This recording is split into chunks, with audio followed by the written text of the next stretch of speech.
She's watching. Oh. Let's see. We're live now. Oh. So those who are familiar with the show know we usually BS for 5 to 10 minutes before we actually start the official discussion. We're actually still waiting. Oh, Aija's just now logging on. So we won't get to do our. Yeah, she messaged me, Michael. All right. So we won't get to do our usual prep, but she'll be here as soon as she gets on the stream. All right. Do you have it anywhere you want to share the stream to today, or I know it automatically goes to your main profile if you want to share it to the other one, or any other places. Well, anywhere else it would be just like on like a friends page or groups or whatever. I sometimes share it to a bunch of groups. Oh. So whoever's watching, I see we got 17 people watching already. Hey, Nia, comment to let us know you're here. Again, the number one thing you can do to help the show is to share when we're on the air. The number two thing you can do to help the show is to invite people to like the page, invite people to follow, invite people to the group. But the best thing you can do is to actually share the live while you're on the air. Hey, Lynn. Hey, Lynn. Lynn's here. So you're saying I should just go ahead and share this also on my less populated page. If you feel led. Did I already put it there? Sometimes they let me send it 8 places. No, I didn't put it there. So yeah, if you have the opportunity. Opportunity. Yes, so Nia's here. Hank's here. What's up, Hank? Let's do this.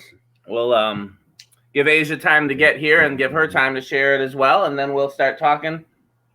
So it's been I saw you had some of your plant-based food there, Michael. We talked about that last time. You're gonna at some point you have to tell our friends what you got this week. He's busy. Let's not bother Michael while he's focusing. Hey, Brandy. So let's see. I'll do some random rambling while we're waiting on Aija to get here and everybody else to get here. I find so for those who've been following my rambling in the promos, I finally got my pizza today. I went to a actual Neapolitan style pizza place. What's up, Joey? One of the young drummers that I mentor is with us this week. Joey, wait till you hear who our guest is next week. It's gonna be a show that you won't want to miss. It's gonna be a show for the drummers, but we'll announce that later. Joey is one of the young musicians that sometimes before the pandemic would come with me to rehearsals and stuff like that. Great attitude, great potential. He needs the advice that you gave to me that I needed, which is listen more than you play, listen more than you talk, listen. That's some of the best musical advice and life advice that anyone's ever given me. And it came from Michael Bland. He said, listen more than you play. And that's, It actually that actually came from Prince saying, "Be more interested in what your neighbor's playing than what you're playing." You know, he was always like, "Listen to your neighbor." And it is absolutely good advice. Hey, Jesse. Hey, Brandy.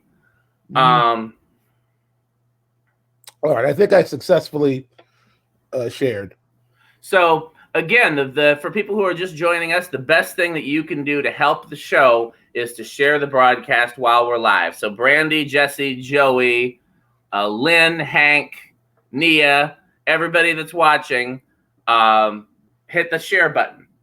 And look, our featured guest has joined us. I'm going to take Michael out and put him back in so he can be hidden by a logo. This will all go away when we actually officially start the discussion. Welcome, Aija.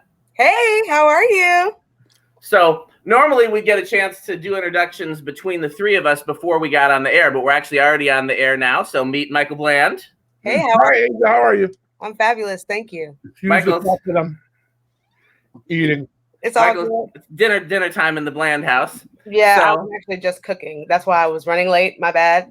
That's a good reason. What were you cooking, Aija? Some butternut squash noodle spaghetti.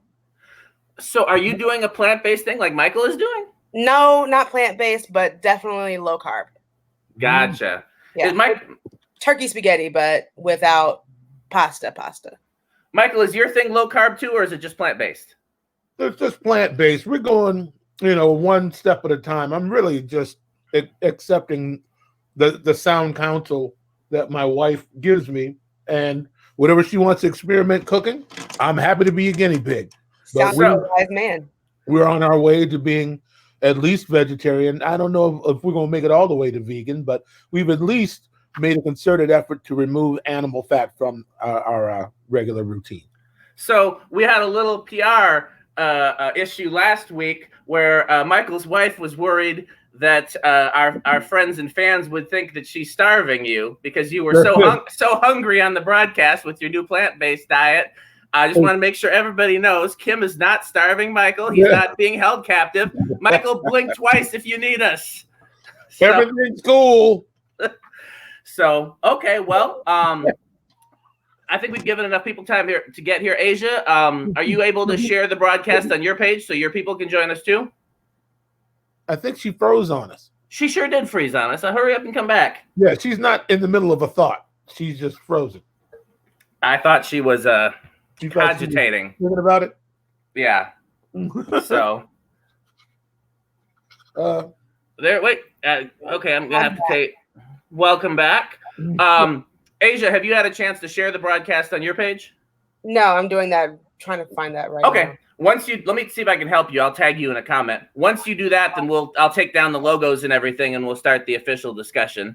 I think you might have missed our important PSA that Michael is not being held captive by his wife. Since I have shared it. Okay. Well, then again, I'll say this for the third time.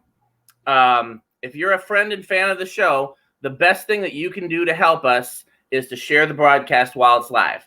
Also important is to like and follow the page, join the group, tell a friend, etc. But the thing that helps us the most is to share the show right now.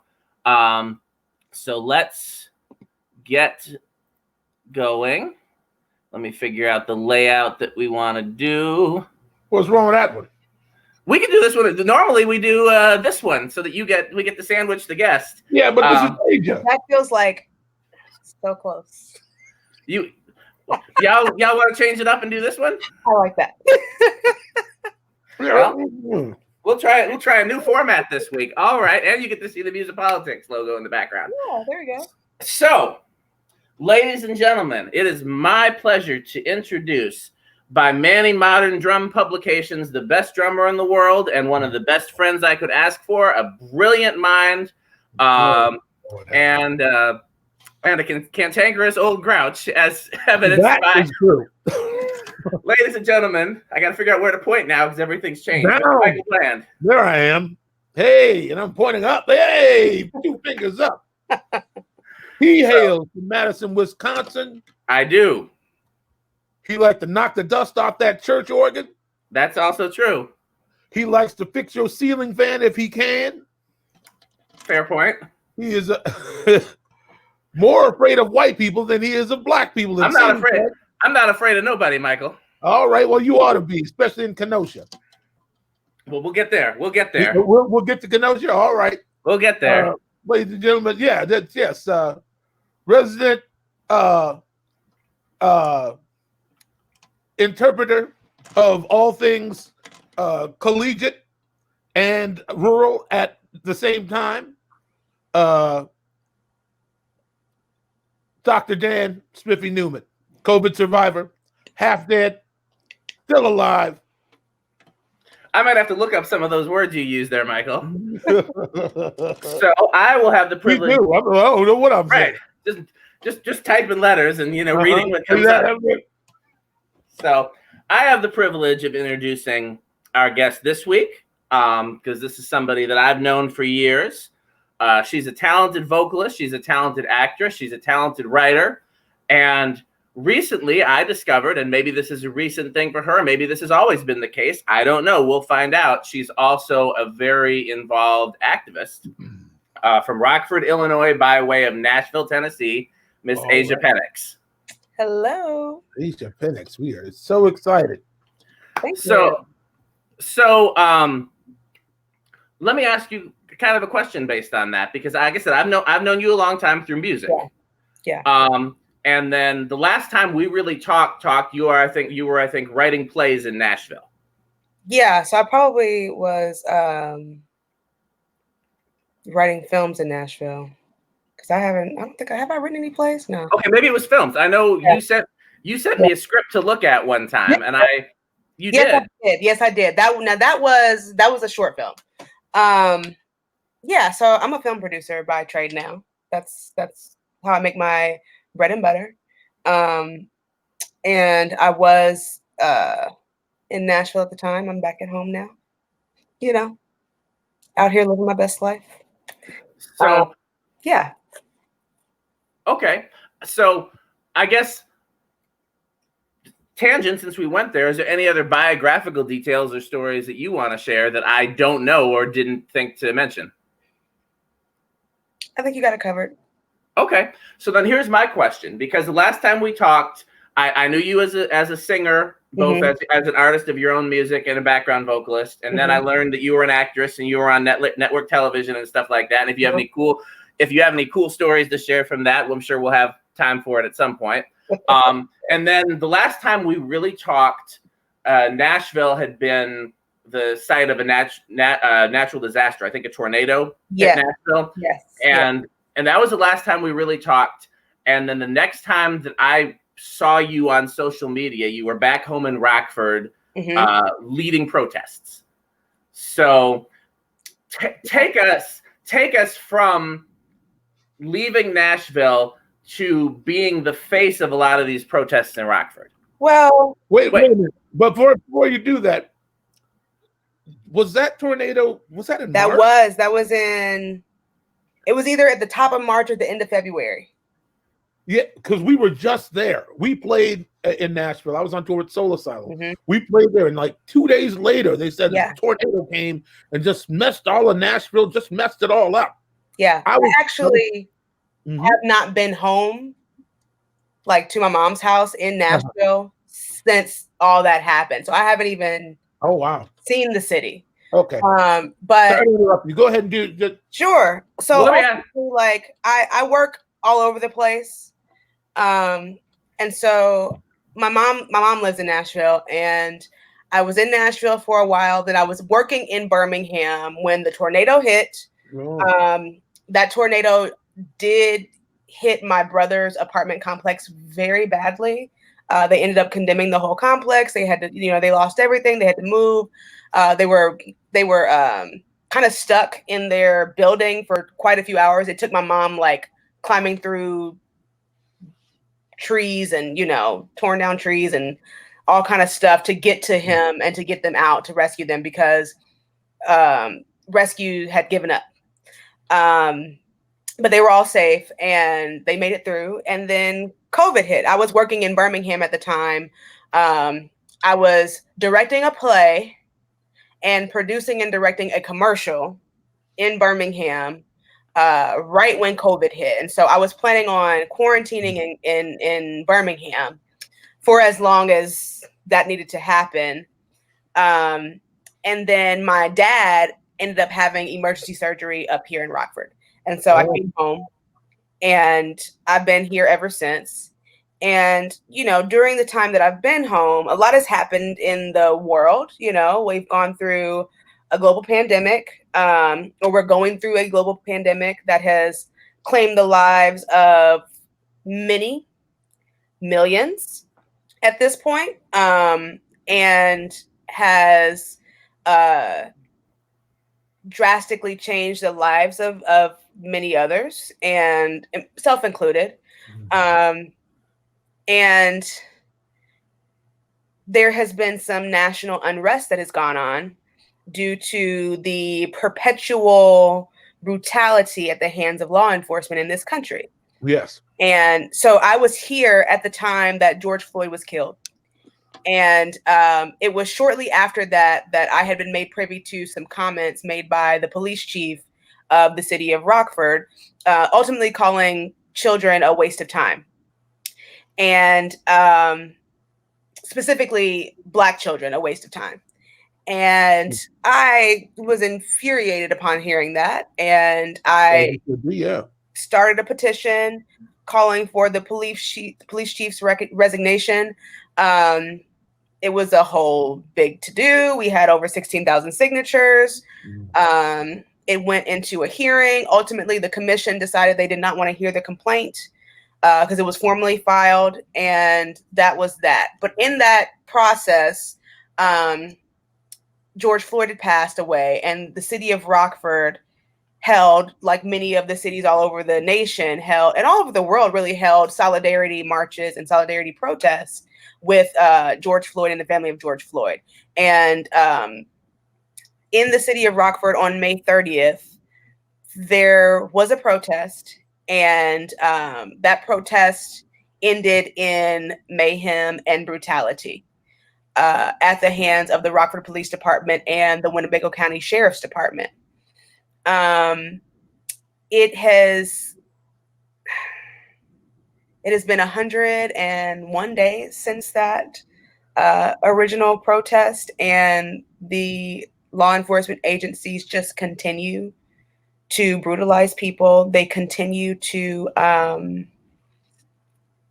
try to repress people's voices and violate their First Amendment rights. And so I've just kind of become engulfed in demanding justice for those things, because it is my duty as an autonomous citizen to exercise my autonomy and demand that my autonomy as a U.S. citizen be respected by quote unquote authorities. So, yeah. So I guess my question before we get into the thick of things in terms of what's actually happening in Rockford is, were you involved with politics or protesting or social justice or anything in that family prior to this year, or is this kind of okay? Yes.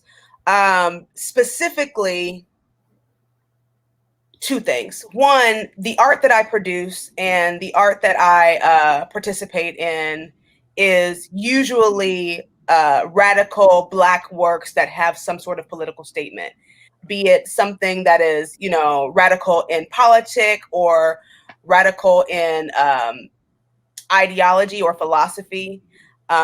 Those are the kinds of works that I've always done. But also, I spent a lot of time in Birmingham, Alabama, which, most people know of Birmingham as the home or the cradle of the civil rights movement. This is Bull Connor's Birmingham, where dogs were sicked on human beings, hoses were used to hose people down. This is where the children, marched out of schools and went on the Children's March. And, this is a hotbed for a lot of the original civil rights movement that happened in the 50s and the 60s. And so I've spent a lot of time around those people, and there's always that same air of civil liberty and fighting for justice that is kind of ongoing there, even 50 plus years later. But I happen to have been in Birmingham when Michael Brown was killed in 2016. And so I participated in quite a few marches in that space, and I participated in quite a few protests there. And while in Birmingham, witnessing from the same standpoint that I was witnessing the George Floyd unrest happening, I wanted to get involved then, and so I did. We did marches, we shut down highways, we shut down, shopping centers, we died in at malls. They had paddy wagons out waiting for us then, and it was a very similar situation. So that was my kind of like intro to protesting / participating in the protest process. I mean, one of the reasons I asked is because one of the things that has been, to me at least, kind of one of the silver linings coming out of 2020 is I'm finding out that a lot of people that I've looked up to and respected in other areas either have already been active in civil rights and social justice, or already were or are just now starting to be. Right. And it's really been great to see people that have resources and people that have connections and talents and people that are, influential in one way or another get involved. Yeah. And I mean, at this point, I don't think it really surprises me anymore when I see people that I knew through music, everybody should, but for the longest, it's always been, shut up and sing, shut up and play your instrument. Yeah.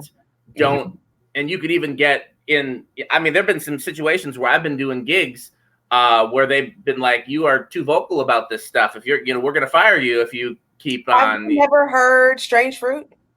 Yeah. Or Mississippi Goddamn. Well. Or Love's in Need of Love. What's going on? What's going on?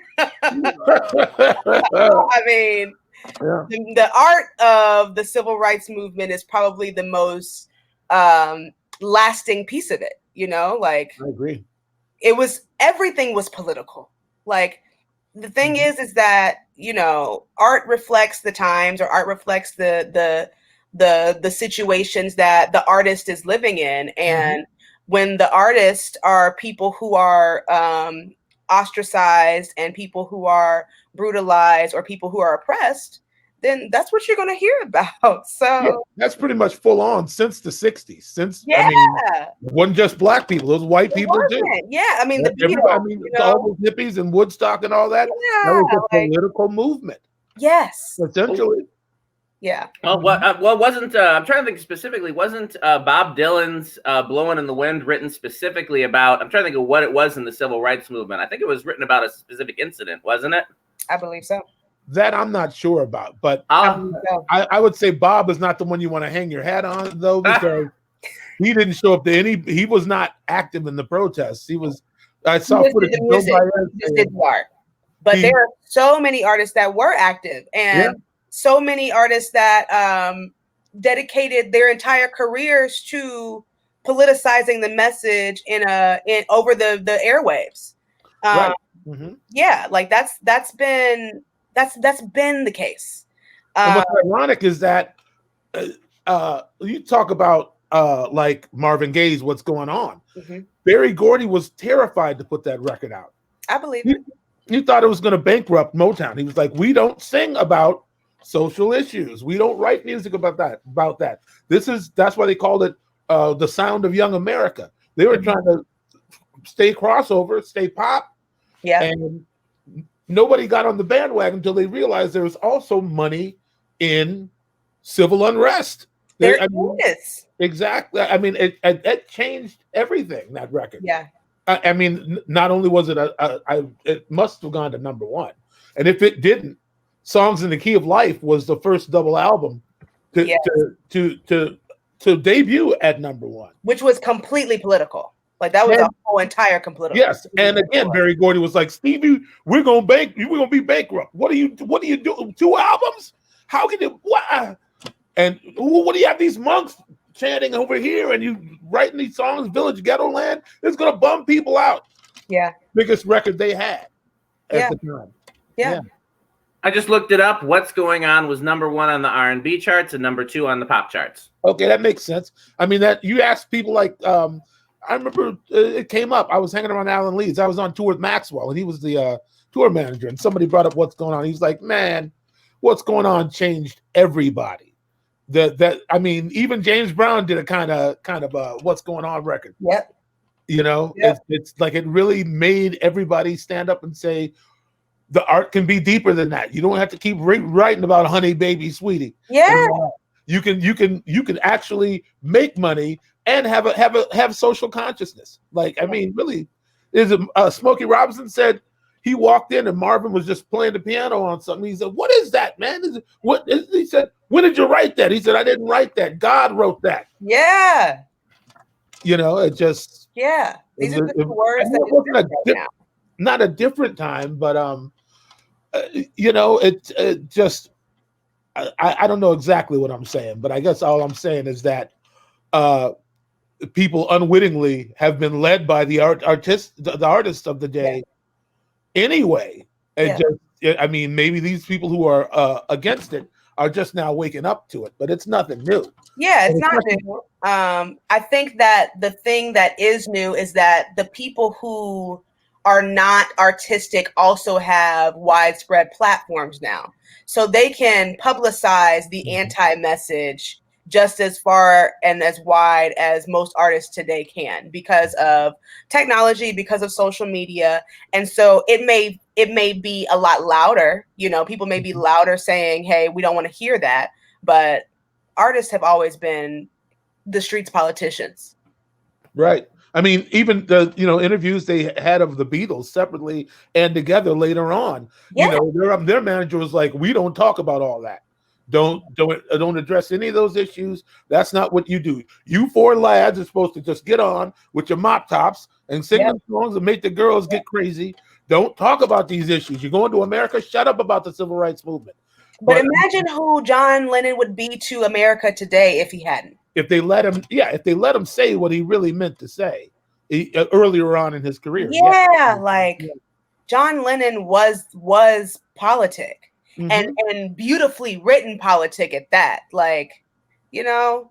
Yeah, and the best part about the Beatles, I realized some time ago, was all they ever did was try to promote peace and love.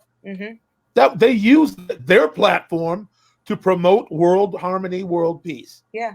You know? Yeah. And it was, they were like, oh, look at these silly, Liverpudlians coming over here trying to enlighten everybody and change the world. They were naive enough to think they could do it. Yeah. And sometimes that's what it takes. It takes somebody who doesn't realize. Hopeful. Yeah. Who, light is not dim yet. Yep. Who really believes in possibilities. Yeah. Yeah. Maya, how you doing, Maya? I see you. Oh, Maya's here? Maya, no, I'm just saying the possibilities. Oh. I'm conjuring her up. Come on, Maya. Yeah, come on, Maya. Come on. Come on in the room, mother. Yeah. I'll text her and see where she's at. Lady. Yeah, her Be a Possibility campaign. Maya's just everything, ain't she? Hold on. I got my Maya shirt. Hold on. Let me look for it. Yeah, show Maya's shirt. She's our executive producer. Maya's right, Maya. We love that. Yes, we love her. Asia doesn't. So here's my Be a Possibility. Oh, right. That's beautiful. Mm-hmm. So she's usually with us on let me where are you at? Michael is asking for you. Oh, great. Now it's gonna sound like I'm Hey, that'll get her here. Really? I think so. Come on, Maya. So yeah, so just I can't do it like Maya can do it, but beapossibilities.com, Yeah. Chris, if you want to get Maya's merch, and then join us whenever you want, Maya. Somebody said Nina Simone gave her career for the movement. Absolutely. Absolutely did. You suffered everything. Her whole entire life was dedicated towards being a voice for the voiceless in the Black community. And she was a casualty of that. Exactly. She literally gave her life. She did. But she has been immortalized because of that. That song she sings about, I wish I knew what it was like to be free. That song made me want to cry. It took me to such a space one day. Like, what is free even? Like, to use the word free, what all does that encapsulate? Yeah. What is free? Do any of us know what it really is? No, we don't. We've never seen that. If you live in America, you don't know what that is. Free. Yeah. You don't know what that is here. And that's a bad notion. Yeah, like it's an idea that is cut off by human capitalism. Yes. Go ahead. Keep preaching. Go ahead, Aija. America is a country that That industry is based upon human capital. And as long as human capital exists, bodies are not free. We're going back to necropolitics again. I feel it. Yeah. How much is your life worth, and to whom? And to whom? How much do you plan to generate in your lifetime? That is your value. Yeah. We would have the electric car by now. Yeah. If somebody didn't say, wait a minute. Mm-hmm. And I'm wealthy. I don't want to lose my wealth. Yep. You stop my business, I'm gonna have a problem with it. Yep. So who can I grease with money to stop that situation? I'm quite sure we've had the technology. Yes. To literally free people from capitalist bondage. Yes. It's human possible. Capitalist bondage. But like, it's one thing to be a capitalist and want to strive to make it to the top. And it's one thing to have the rich and the poor. It's a whole entirely different thing for the rich and the poor to be based upon human trafficking. And that is what this country has stood for from its inception. Mm-hmm. Absolutely. I agree 100%. What you got on that, Dan? Nothing about that? All I will say is I was just thinking I sure like these episodes when I don't have to talk, and it's you and our guest, and I get to just sit back and take it in. I was thinking, I was reminded of the Christopher episode, of the Tiffany episode, and a few other ones where I don't have to say much, and I was just thinking how much I enjoy that. I think. I was also in my mind kind of like dissecting what she said about the country being essentially founded on human trafficking. Because when people say human trafficking, we think like this whole selling of children and and whatnot. Yeah. But that's what slavery was, first of all. It was us. It was us. We were the first human trafficking brought to this country. We were the first that were humanly trafficked. Yeah. And actually, no, that's not even true. Natives were trafficked. Really? Okay. Natives were trafficked out as we were trafficked in. Well, all right. Well, now you. Yes. The entire U.S. economy has been built. We just finished Labor Day. You want to talk about laborers? Ooh. Human capital. Yes. Human capital. Mm-hmm. That's the basis of this entire economy.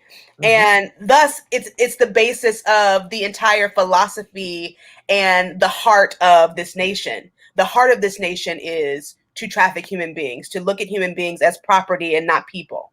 And we all can recognize that property is of the utmost value in this country.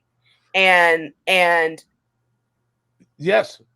The police department exists to protect property and to protect the wealthy, mm-hmm. and to protect the property from the poor and the wealthy from the poor. But when the poor are the property, what kind of conundrum are you in? Well, entanglement. And what kind of web is that you have to untie? Yeah. I mean, I guess that's the thing is for the gap to continue, the subjugation must continue. Mm-hmm. It's continuous and it's necessary at this point. Otherwise, the white supremacist complex falls apart. Yeah. We have to be enslaved. We have to maintain our position so they can maintain their position. Yeah, for white supremacy to exist. And white supremacy, I do believe, is in the dying process, but it is not dead. I do believe that those that are holding on to it the hardest are getting a little up there. And I think that they are procreating less and less. But it is not dead yet. And as long as they are alive, there will be human capital in this country, unless there is some very radical change that happens and some radical resistance that happens. Like, personally, my own preference is that we take this entire Constitution, we take this entire governmental structure and burn it all to the ground and rebuild it with everyone that is presently here at the table. Think about what the American Constitution would be if you and I were at the table, if natives were at the table, if queer people were at the table, if people who cared about the lives of children were at the table? What would this country be? What would the law of the land look like if Black people were making the rules and women were making the rules? What would that be? They don't want to know. They have no interest. No. Because that is a direct threat. Exactly. Well, it's a direct threat, and which is also why the times historically in which Black people managed to pull it together and allocate their resources and operate independently, they don't want that either. They burn it to the ground. Exactly. Black Wall Street, Tulsa. They burn it to the ground. Black Wall Street and all the other Black Wall Streets that we don't know about, because there were many. There were several. I've heard that. Yeah, there were many. But you know, I'm preaching to the choir. I already know. Yeah, but you know, it's hey, listen, you can't talk to everybody about this stuff. It's true. You know, I mean, that's why that's why we're here, is to have these difficult conversations and to potentially educate those who may or may not know, you know. Yeah. Sometimes they educate us, you know. Yeah, for sure. Yeah, but I've said to some of my white friends for many years, like, what advantage is there for white people to level the playing field? There is none. There's only a disadvantage. Yeah, which is why revolution is necessary. It has to happen. I mean, they used to do it themselves. The Boston Tea Party. Boston Tea Party. This is how, like, our entire country is the result of warfare, of unrest, of violence, looting and rioting, bloodletting, violence. Yes. So why get mad when it shows back up? You haven't done nothing. Stevie said it. You haven't done nothing. So who's it? Is that why are we all on the music today? Is that Funkadelic? If you don't like the results, don't produce the cause. There we go. I mean, that to me seems to be the hardest hurdle to get over as of late. Yeah. As far as white people who are sort of on the fence going, you know, my wife, she was at her job and somebody complained about George Floyd. I don't want to watch this.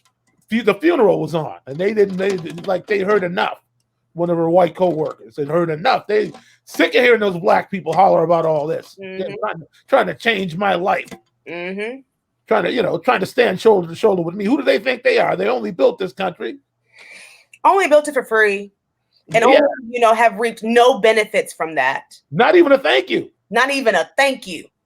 Like, okay, you want to talk about reparations? Can I stop paying taxes? Why do I have student loans? Why do my kids have student loans? Like, why is it that when I have to build a business, I am so far behind the 8 ball, but foreigners that get to come into this country come in, they have 7 years that they get to live tax-free for their businesses. Like, why are we struggling so hard? What is it that you hate about us and that you fear about us so much that you would rather just keep us under your thumb? Revenge. They scared we gonna rise up. They better be glad all we're asking for is equitable justice. Go ahead and say it. And not revenge, because we could tear this whole shit down and build it again. You can say it. This is like cable TV. Say whatever's on your mind, Aija. Now, Dan, that dovetails directly into what we were talking about earlier today. It does. And why I quoted you on my page saying fear is not an excuse. Yes. Go ahead, say it, Dan. So Michael and I were talking earlier today. Basically, a friend of ours had brought up the fact that they feel like a lot of white people are racist because of fear, and because of either again fear of an uprising or just simply fear that they'll lose some privilege. And my comment was, well, fear is the same excuse that they use for when the police shoot unarmed people. And that doesn't make it right. That doesn't make it acceptable, because it's the same excuse that everybody gives when they want to, at best, do something inequitable, and at worst, do something outright murder or worse, which is, oh, I was scared. And that's not, I mean, I even equate it to music. If I go on stage and I don't know the music, I can't use the excuse that I was scared because we were playing in front of thousands. Exactly. I still have to know the music. Well, you knew what you got yourself into. Like, yeah. I don't buy into the idea of white fear.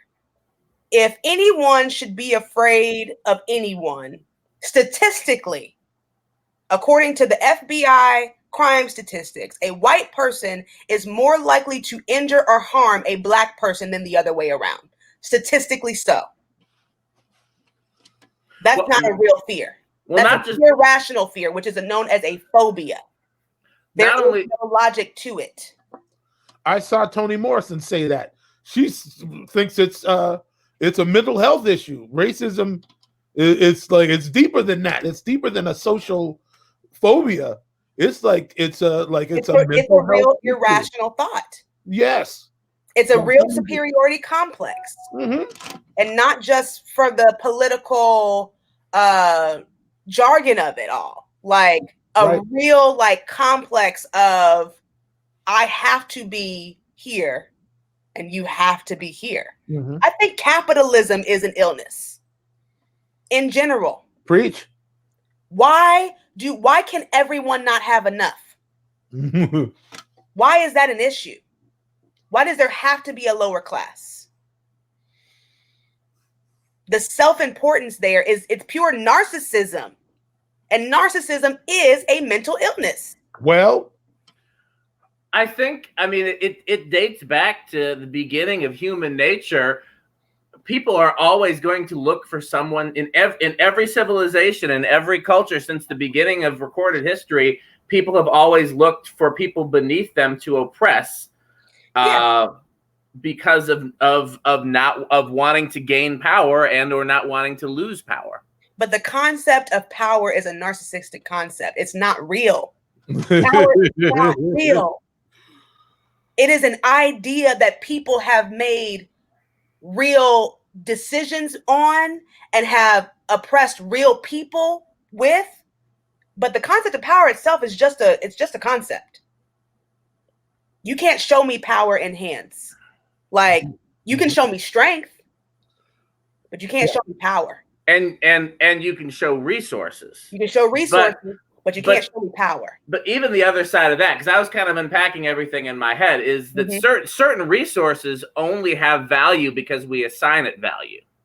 Because I was thinking about, first of all, we know, I mean, it's obvious with that about money. If we all somehow decided that money wasn't worth anything, it wouldn't be worth anything. But then I started thinking about the gold standard. Why does gold have a certain value? Why do diamonds have a certain value? It's because we've assigned it that. The only things that really have tangible value that can't be taken away are the things we need to survive: water, food, shelter, the basic necessities. Those are the most valuable things. And the things that are most under attack right now.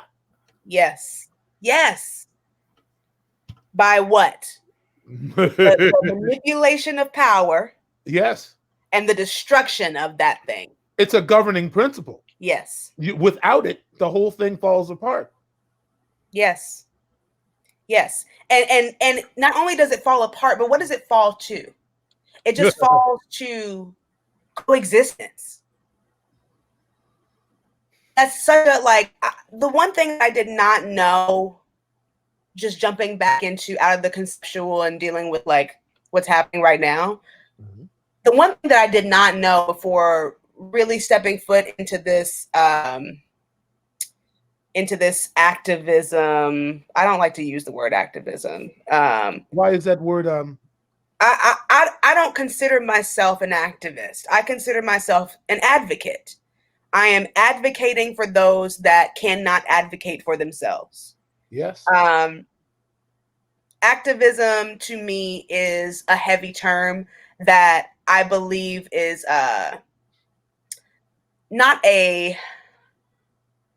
it's a choice that people make to really pursue and focus on. And this is just me living my life.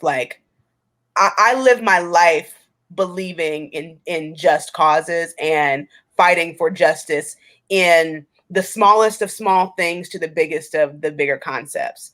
Like if my godchildren are going to have an argument, we're going to talk about what is just in that situation, just as much as I'm going to sit out on the streets and yell for people's rights to be, you know, not violated. So it's just a way of life for me. It's not something that I'm pursuing. Well, but the one thing that I did not, I'm sorry. No, go ahead. The one thing that I did not know was such a cuss word was accountability. I had no idea that the concept of justice was such a tall order. Like, how do you predicate an entire system on being just and fair without having to actually do that? That doesn't make any logical sense. Like, there's no logic in any of this, which lets me know that the things that people are holding on to are intangible. They are not real. They're not real concepts because they don't have real consequences. That's what Sade Smith was saying when we had her on the show. She was saying, if justice was tangible, then it wouldn't make any difference what judge was sitting, you know, holding the trial. The law would just stand alone as the law. It would just do what it's supposed to do. Yeah. Yeah. Yeah. What do you think of what Jerry had just said here? Because that's a mouthful right there. The concept of accountability has gotten masked with cancel culture.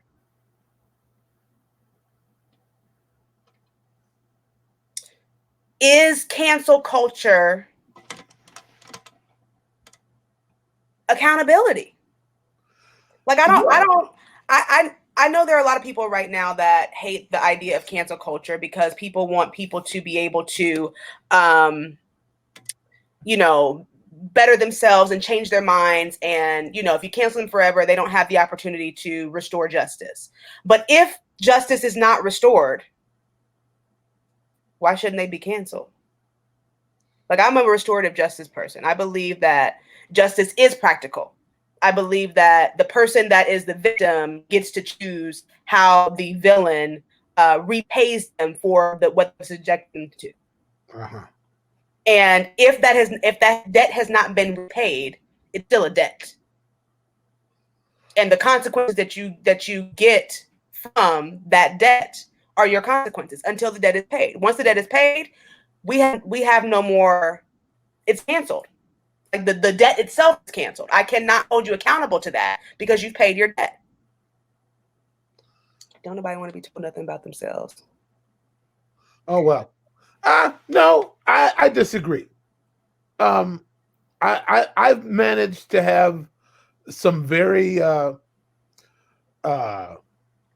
detailed discussions with some people. You just said it depends on the person. People listen differently. People learn differently. I'm well aware that Black people en masse are tired of educating white people. You know, like, I get it. I still go out of my way when I think they're being sincere. I just, you know, I've got I'm like, well, if you're new to this, go to this book, start, you know, go listen to Ta-Nehisi, you know, go listen. I think that's noble of you. Huh? I think that's noble of you, but they're not entitled to that. No, they're not. But that's a gift. Well, Michael's just a very generous person. You know what? Also, idealism is not dead in me yet. I mean, maybe it has to do with the fact that well, I mean, I would put it to both of you that you're in the arts. You're in the arts, and in the arts, it's safe to be optimistic. It is. Like, you can see things whatever way you choose to see them. You can create your reality. Exactly. And I guess that's what I somewhere within me is the belief that that you can reach some of them. You can get some of them, you know? Yes, Jerry is saying that's a full-time job, but people literally get paid to do that. She did. She said, Jerry has said she don't work for free. She's not educating. Listen, I don't work for free either, sis. I don't work for free either. I get it. Real quick commercial. Sorry, Aija, go ahead. I believe cancel culture is a gaslighting term because people don't want the heat turned on. Most of cancel culture is simply accountability or answering to problematic behavior. I 100% agree. Okay. 100% agree.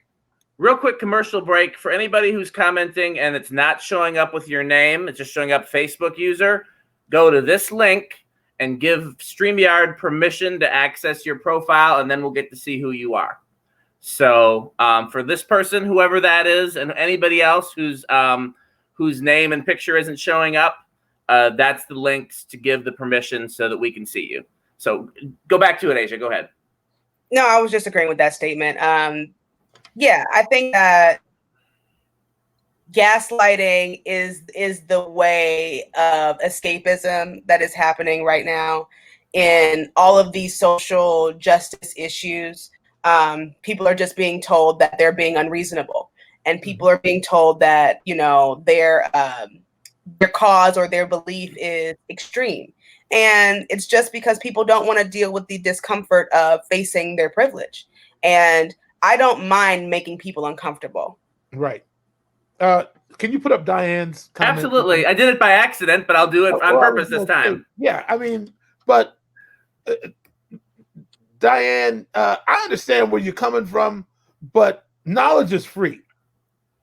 If you're so motivated, especially we have the internet, you Google you have YouTube. There are so many resources available that anybody who really wants to know, they can find it, you know. So I understand where you're coming from, and you're probably being real sincere.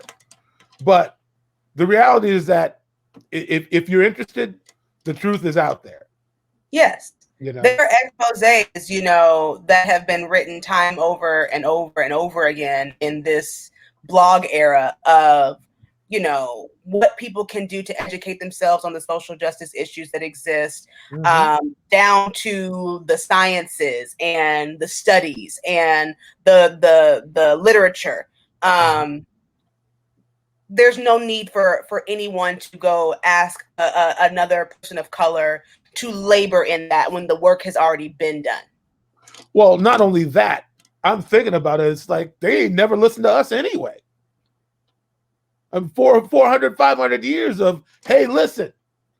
And so, I mean, yes. That's why I say, go listen to Jane Elliott then. Maybe some white people need to listen to it from a white person. I think it's for white people to educate white people. I think that, how about that? I think that's their job. You know, for the people who are knowledgeable and who are informed, they are less threatening to their counterparts than we are. Because if we got to tell it, there's going to be a little pepper on it. Yeah. Yeah. And then we'll be gaslighted and we'll be told that we're being unreasonable, and we continue that same cycle.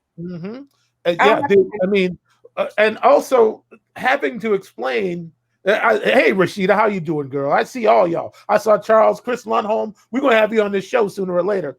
But I learned the passion from the people. Okay.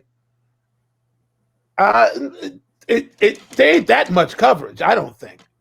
I mean, number one, it just takes white people examining their own history. Yes. It's not, we're not the problem. Yes. It has very little to do with the black community as a thing.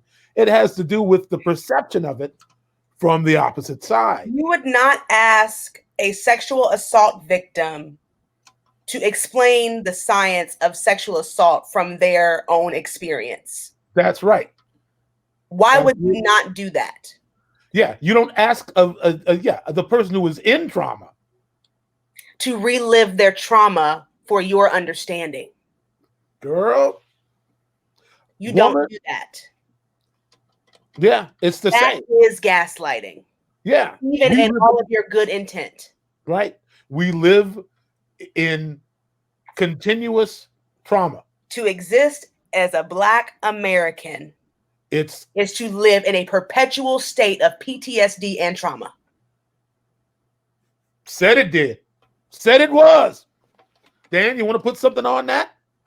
Sure. I got two things. First of all, I think no mayonnaise. Oh. So complete tangent. I was talking to my wife yesterday because I grew up in a Miracle Whip house and I hate Miracle Whip. But anyhow, Miracle Whip, because we were too poor for mayonnaise apparently. But first of all, I mean, I think that's a key example of why things like this show exist. There are resources that are out there where you can learn without having to specifically engage people about their personal experiences and traumas, and still learn from those people about their personal experiences and traumas. And I mean, there are a lot of blogs, there are a lot of articles, and I mean, if you really do enough reading, you learn how to weed out what's real and what's not. I don't think. I mean, if you've spent any amount of time looking, you're gonna know whether or not to take Candace Owens seriously, for example. Yeah. You know, like there are resources, and then I mean, you guys tell me. I don't think it's the same thing to go to somebody that you trust, whether it's, you know, a white person or a person of color, and say, is this a legitimate resource? Is this somebody I should listen to? I don't think that's necessarily the same thing as asking somebody to, you know, invest time and emotional capital. But then the other thing about it too is that I am infinitely grateful for the people that took their time to teach me. Yeah. Because if it weren't for people that saw that I, like Michael said, that saw that I was sincere and wanted to learn what the world is like outside of my perspective, I would I can still remember more or less the exact day when I finally understood exactly what white privilege was. And it's because people took the time to invest in me. And I was lucky because I grew up with and around, you know, civil rights leaders and a very, you know, blended family with different cultures and things like that. So it wasn't foreign to me, but it really, people had to really teach me how to see it from a different perspective, you know, because I don't think anybody naturally comes with the capacity to see something from a perspective other than their own. Either you're taught it or you are kind of forced to learn it from trauma or other things that you're unable to process on your own. I think, you know, some people have no choice but to see things from another perspective, and then some people have the privilege where they don't have to, and they have to want to, and they have to be taught. Yeah, well, like I was saying before, you can't take everybody on the ride, you know. And I'm not saying I determine who gets a ticket, but you know, determine who gets a ticket. Like I determine who I will invest my time and energy into. And if I do not have the wherewithal to re-traumatize myself for you, you don't get to take that personally. You do not get to hold that against me, because you can't criticize the delivery even. No. And that's what they're not ready for. Yeah. They're not ready to, I mean, what eviscerates me to no end is the fact that Black people are not allowed. We're not allowed on television, like on the news. We always have to be the ones to capitulate. We can never stand in our enragement. Yes. We can never we have to show restraint. Justified we have to show more restraint than those that are sworn to protect and serve us, that are taught to restrain. We have to practice. We have to practice and play into the game of respectability politics, whether we acknowledge respectability or not. Right. Like, where did that pressure come from? How do we end up with that? Supremacy. an irrational fear of Black feelings. A rational fear of retaliation. Yes, rational, because it would be rational for us to retaliate. You should fear. That's why. That's why you complain about these buildings. Which half of them wasn't us anyway. I'm sorry. There is never an instance where property is more important than people, ever. Well, ever. Yes. It's just not. I feel you on that. Tell that to my looted ancestors. You want to steal people, but you get mad. At these few little non-resources. Yeah, that was just us letting off a little pressure. Yeah, letting off some steam. Yeah. I mean, what do you expect? There's a genocide going on. Yes, it is an actual genocide. It is an actual real deal hunt. Yes. We are the hunted. Yes. The more irrational the measures, the more irrational the response. And you get to choose your actions. You do not get to choose your consequences. That's right. You don't get to choose how I respond to you. Mm-hmm. You can only choose your own actions. And if you choose actions that vilify me, that brutalize me, that oppress me, when I am backed into a corner, what am I going to do? There's going to be some smoke in the city and some furniture moving. Some loud talking and some furniture moving. They should expect it. They should. But instead, they further criminalize us. They further criminalize our voices. They further criminalize our bodies, which is exactly what we're dealing with here in Rockford. And Rockford is a place that has not seen that kind of retaliation at all. But based upon the aggression that the law enforcement has been delivering to us every single week, you would think that this city were in flames. And it hasn't seen a spark. What Cheryl Griffin was just saying, I heard you, but I was thinking about that. The fact that, it's I've never met a white person who can process the idea that, it's like when I step into a building, when I step outside of my house, I feel the pressure of my entire race on my shoulders. Yeah. That I am the representative. Yeah. of everybody darker and lighter than me, Yeah. It's that. It's called the black tax. Uh-huh. It's the black tax, which is nothing that we possess is our own. It is for everyone that has come before us and for everyone that comes after us. There is not a single person on the planet that I know that is non-black. That, I'm sorry if y'all hear screaming, my family is being really loud. But there's not a single person that is not a person of color that I know that goes to sleep thinking every day about who they have to pay back for their life and who they have to pay it forward for. Yeah, there's never any rest or peace. Never. You don't get to rest. That's what it means to be black. No rest. It's the tax that comes along with our existence. Mm-hmm. We live for all of us. Yeah. Whatever I do to possess our gifts. Exactly. Whatever I do is a reflection. It's a reflection of all, and it is a gift to all. Mm-hmm. Think about the people in your community that have taken your talent and your gift and have needed it and could not compensate you for that. How many of those did you give it to? Without question. How many children have you taught? Without thought. How many family members have you helped out because of? And it's not just a charitable thing. It is a required thing that we do.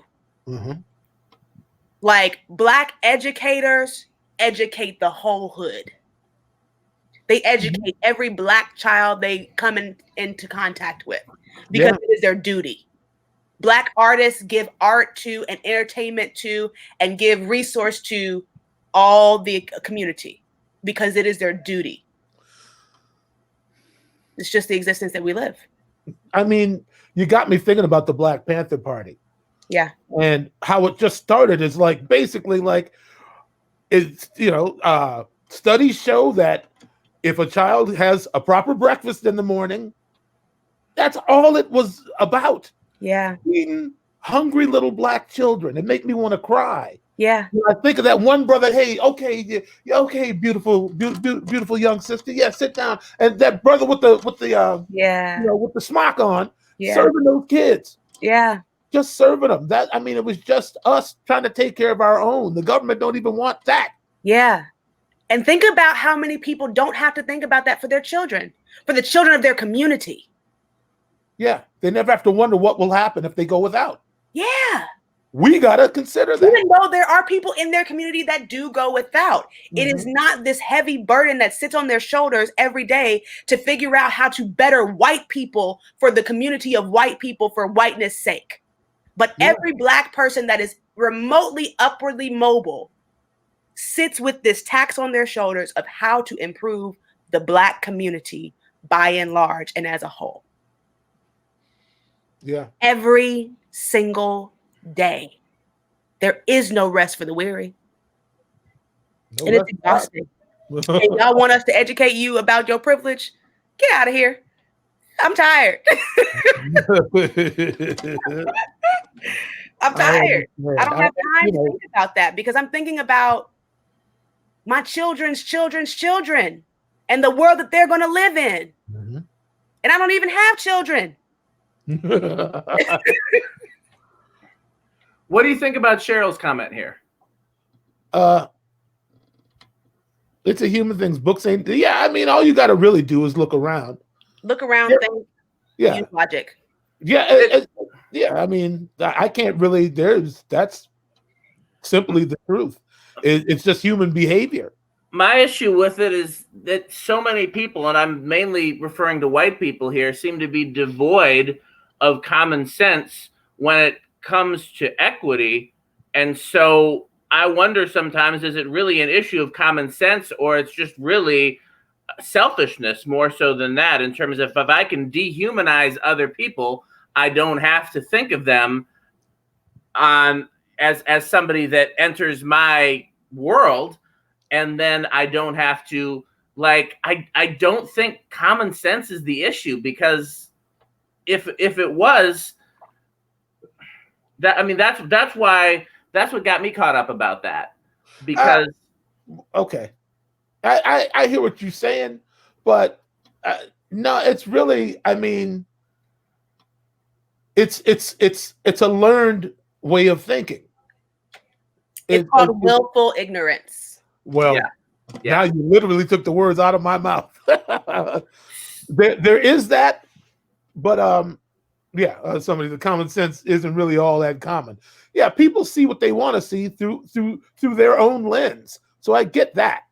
By the way, there's Maya, so we gotta. Don't you want to come on? Aija, would you be offended if we? Absolutely not. The more the merrier. Would you send Maya a link? Let Maya come on for a minute. Okay, you just want Maya on every week, don't you? Maya got something to say. She's a part of the team. That's true. Maya is an official part of the show now, I think. This show would be in a completely different. This show would not be Black Excellence and Dan if it wasn't for Maya. I'll send her the link, and if she shows up, she shows up.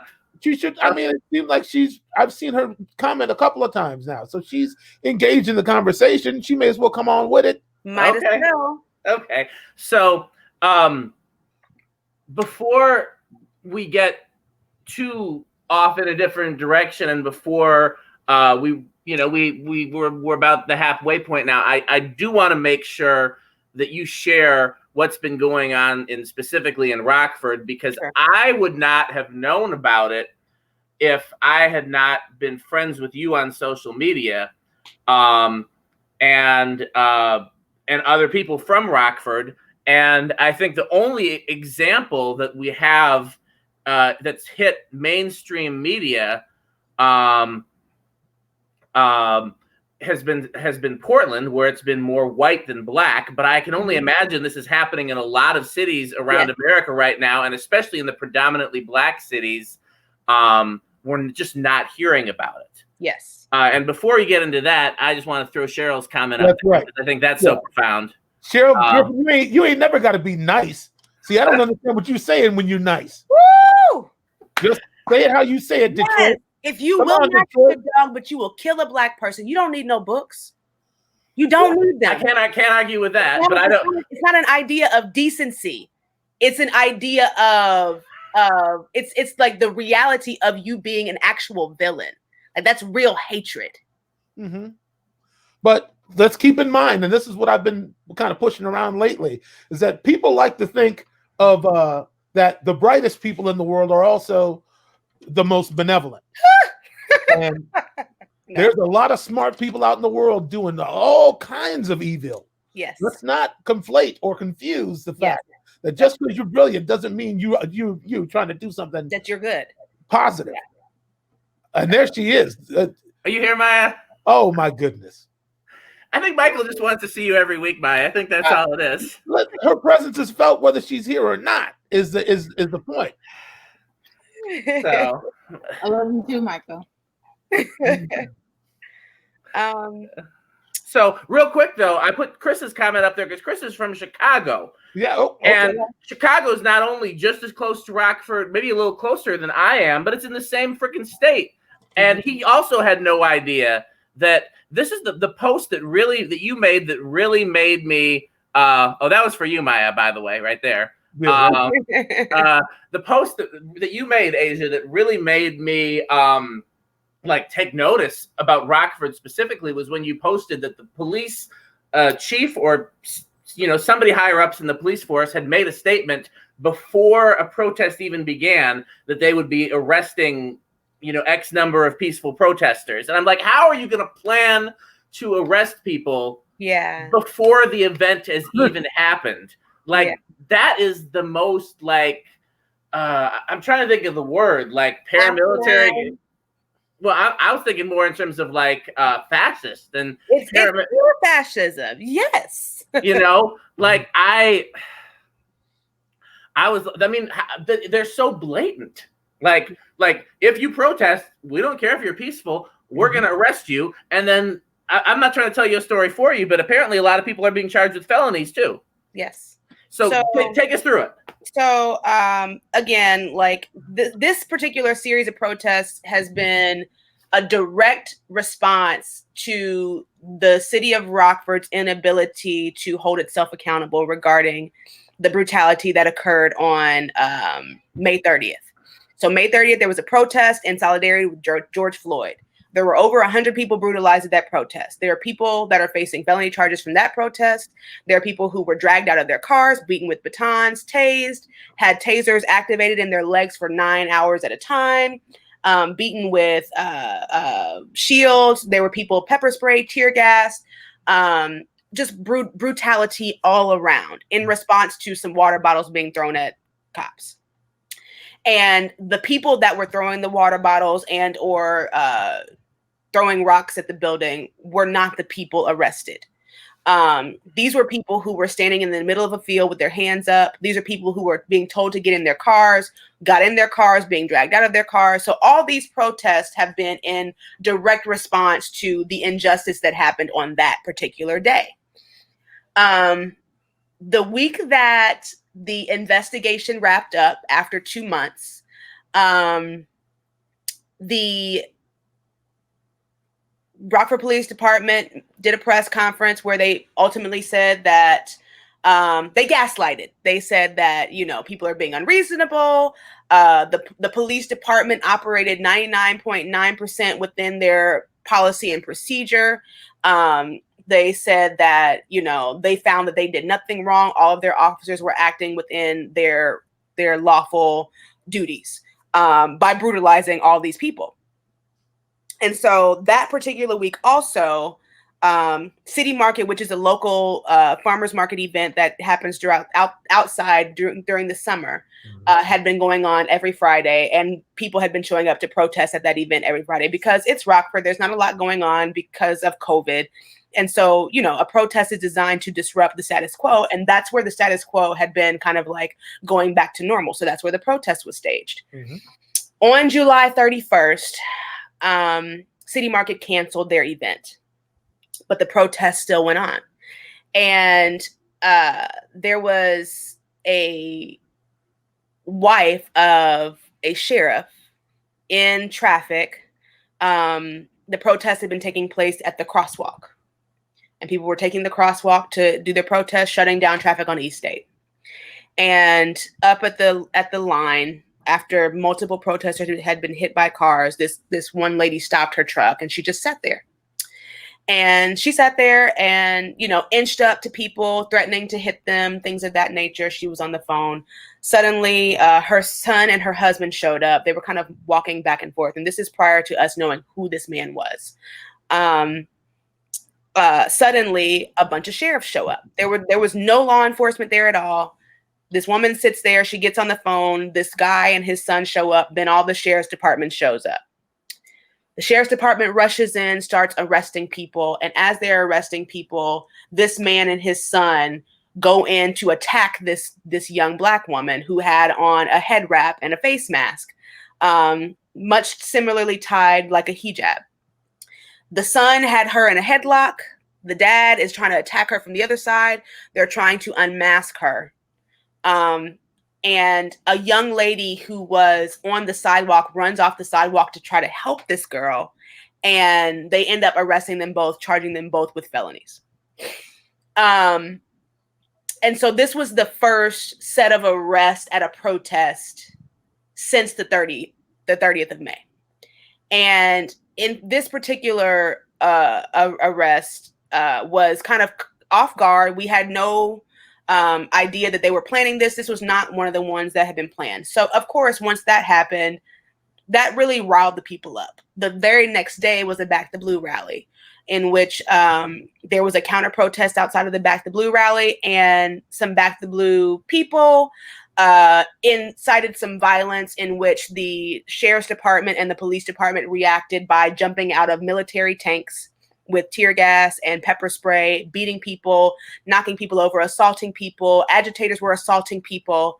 And this particular day, there was a press conference made by the sheriff's department, the police department, and the state's attorney's office, in where the state's attorney, the sheriff, and the police chief all said that man and his son were justified in operating a citizen's arrest by attacking and assaulting a young woman half their size. And that they were just helping out their wife/mom. And if it were them, they would have done the same thing, which pretty much made it open season for protesters to be assaulted and attacked by any vigilantes that decided to show up, which did. They have been showing up with brandishing guns, with handcuffs, trying to handcuff people. It's just been quite a mess dealing with the vigilantes themselves. But aside from the vigilantism that has been going on, that following week, there was another protest at City Market. And this time, the city had released a new map where they were allowing the protesters to protest in a designated protest zone, which is a direct violation of the First Amendment right to protest and to assemble, and to the right to use your voices wherever you see fit. And they had also released a statement saying that they would be arresting anyone that was taking the crosswalks and breaching the peace. So that's the status that you probably saw, Dan. That was the day that I was arrested, along with 13 other comrades of mine. I was standing in the designated protest zone, speaking on a megaphone, and was snatched out of the designated protest zone by the sheriff's department and taken into custody. It was 5 hours later before I knew what I was being detained for and what my charges were. I was charged with disorderly conduct for breaching the peace in a protest zone. Every single person that has been arrested at that protest, the protest before that, and the protest since then, all of their charges have originated with an arrest. So they're either being charged with resisting arrest, assaulting a police officer during an arrest, But no charges have been because anyone has been doing anything quote unquote illegal. They are just kind of making up these charges as they go along. That particular day, they pepper sprayed 2 minors directly in their eyes. They apparently tased someone, which I just learned that information today, and arrested a lot of people. And they've been arresting people ever since. And every single week, they just continually move the goalpost as to what they are calling legal or illegal. And the only purpose in any of these arrests has been to silence the voices of the protest. And the voices of the protest are just asking for justice to be served for those that were violated on May 30th. That's all they're asking for. And so we've been dealing with a whole lot of unrest in that, and some heavy, heavy, heavy repression of voices. And I want to keep in mind that, you know, while I do believe there is a time and a place for everything, including violence, these protests have been nonviolent. The only violence that has been administered by anyone has been at the hands of the Rockford Police Department, by the Winnebago County Sheriff's Department, and by vigilante agitators and white supremacists who are coming and showing up to assault people. This was before Kyle Rittenhouse in Kenosha. This was before the narrative of the white vigilante was national news. Our local government was actually okaying that to happen here. They justified that here, and they encourage and embolden people to participate in that kind of behavior. And like, they have gone as far as, like, there are people facing years in prison for these things, and they're going as far as issuing no contact orders between protesters, the state's attorney's offices, so that they can disband the protest, to kind of get people to not talk and to not utilize their voices together. And it's it's ridiculous. How can they do that without a complainant? How can they, like, for a restraining order, don't you need to have somebody that actually complains and says, I don't want this person to come near me? Like, how can they? Not when you do what you want. And not when your goal is to try to silence voices. That's how. They're just making this shit up. They're making it up as they go along. I want to point out also that not only is Rockford less than 2 hours from Kenosha, where we have a very famous example of a vigilante in Kyle Rittenhouse, it's about 45 minutes from Chicago, maybe? I think, yeah. Rockford is an hour from Chicago, like from the north side of Chicago. So if you're coming from the south side, about an hour and a half. But so we're not talking about way out in the sticks here. No. This is adjacent to one of the biggest cities in the country, one of the biggest Black cities in the country, and Rockford is not. Do you know what the racial makeup of Rockford is? Yeah, Rockford is, I believe, 22% Black. But the Black population of Rockford is widely segregated to one side of the city. So depending upon where you are in Rockford, it's Black as fuck. I would say I would have guessed way more than 20 some percent. But not only is that an issue of urban Rockford versus suburban, super racist, super segregated. This is the folksy racism. This is the folksy racism. Yeah, that's an incredible racist liberals. You know, like those who aren't like evangelical, but they are certainly not peacekeeping and loving people. They hate Black people too. And it's very evident in the social media streets. Like, if you look at some of the news articles that have been written in the city of Rockford, or the newspaper articles, or the newscasting, postings, read the comments. You would think that you were in Florence, Alabama. I will tell you though, because I live in Madison, Wisconsin, which is a liberal city, and I've I've made the mistake of reading the comments on the news articles at some point, and I thought I was back in the South. I mean, I'm like, where do all these rednecks come from? I grew up in the South, and the South does not hold a candle to the Midwest when it comes to blatant racism. Sure. Does not hold a candle. I have lived in Nashville, Tennessee. I have lived in Bull Connors, Birmingham, Alabama. And I have never seen anything like the people that I've seen here. They hate Black people here. No matter what we do, they hate us. And they will go out of their way to express that, to communicate that. The actual event that is being held, that we've been protesting outside of, they denied entry to a public event to a Black journalist.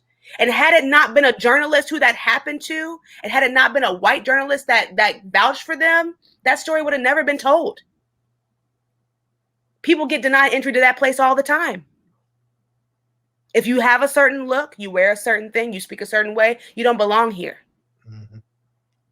And that's what we're fighting against, while also fighting for actual justice to be served. And I want to be very clear here. The thing that is different about a place like Rockford is the deputy chief of the police department is a Black woman. The Fire and Police Commission is made up of 3 people, 2 of which are Black people. The state's attorney that is charging us with all these asinine, ridiculous charges is a Black woman. Placement of Black bodies in racist and fascist organizations does not help Black people. Tearing down racist and fascist organizations is the only thing that can help Black people. And so that's what we're fighting for, and that's what we're fighting against. It's not just racist white people that are holding up these pillars of racism and fascism.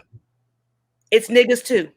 Well, I mean, you can go back to the one of the biggest enemies to Black people have been the Black preacher from way back. Woo! Tell the truth. I love Jesus more than anything, but they use the image of Jesus. They've used Christianity to. They looted our gods and gave us their image of God. That's right. Mm-hmm. Who has perpetuated our demise. Absolutely. Yeah. And they used us to do it. You know, the master didn't have to do any work.